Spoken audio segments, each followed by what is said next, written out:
it was designed in such a way that we would coexist with occupational pension funds that where the contribution rates are much higher and there is no cap. If you're earning $10,000, probably you contribute maybe 9% and the employer chips in with 10%, depending, it varies the levels of contribution. So all things being equal, you would find that on retirement it would work out well. The best example I can give you of where the system is working is if you look at our civil servants, the public service.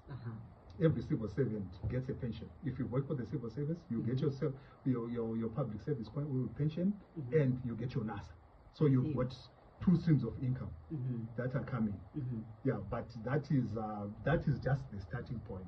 What we would want, the message we would want to also put across in terms of retirement planning, this is really part of us is being responsible, is people should plan accordingly. They should really look at it, even with my occupational pension fund, is it enough? Or maybe in Zimbabwe say we do my side hustles. Do your side hustles too, so that when you retire there is a smooth transition. Smooth transition. Talking social security with NASA is going to be starting officially next week. We just decided let's give you a taste of what's to come. I know there's so many people with so many questions, even for me. Now I've got further questions, but the beautiful thing about it is that NASA has decided to know my answer so that they understand how to plan for their tomorrow.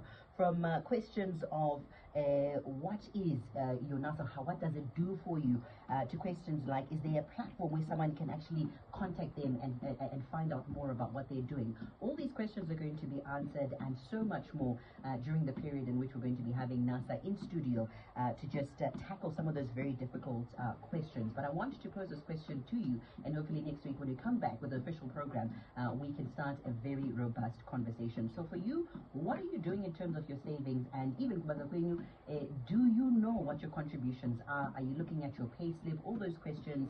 How are you planning for your future? And so many other things. So NASA will be in studio as of next week to answer all these questions and so much more. So I'd love for you to write things down so that you know next week this time to questions. Mr.